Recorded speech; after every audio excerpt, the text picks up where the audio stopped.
What if the one you loved most became the one you feared the most? This is a chilling but true story of trust, love, and betrayal. A story of John, his wife Emily, their daughter Annie, and a tiger cub they called Hooloo. At first he was family, but in the end, he became a nightmare. John and Emily lived far away from the crowded city in a lonely wooden house surrounded by forest. Their daughter Annie was just 7, curious and playful. One day, while walking through the woods, John found something unusual: a tiny tiger cub, abandoned, weak, and frightened. No mother, no father, just soft cries echoing in the trees. Emily was hesitant, but Annie's heart melted instantly. They decided to rescue the cub, and Annie named him Hooloo. At first, he was fragile. Emily fed him milk, Annie played with him, and John cared for him like his own son. Slowly, Hooloo grew strong. He wasn't just a tiger anymore, he was a part of their family. Months passed, and the little cub became a majestic tiger. His strength was unmatched, his roar powerful, but his heart still belonged to Annie and the family. But nature cannot be tamed forever. Hooloo started wandering into the forest. At first, he always returned the same evening. Later, he stayed out for days. The family trusted him, believing he would always come back. Until one day, he didn't. Weeks passed. John searched the dense forests, calling Hooloo's name. Annie cried every night, but there was no sign of their beloved tiger. Soon, horrifying news spread. A massive tiger had turned into a man-eater. Villagers whispered of blood in the night. Farmers never returned home. The number of victims grew each week.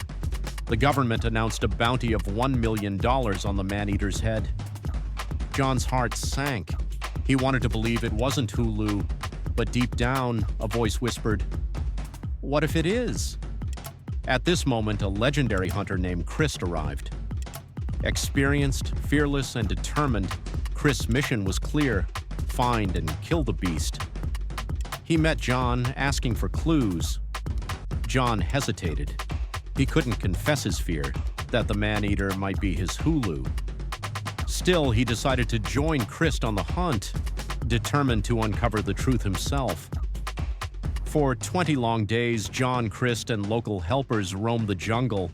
They saw tigers, but not the tiger. The man-eater was cunning, always avoiding traps, always one step ahead. Then, one night after 8 o'clock, it happened. A roar thundered through the trees. Out of the darkness, a massive tiger leapt, striking Crist from behind. John's heart stopped. In the flash of moonlight, he recognized the beast. It was Hooloo, the same cub he once carried in his arms, the same friend who played with Annie, now a bloodthirsty man-eater.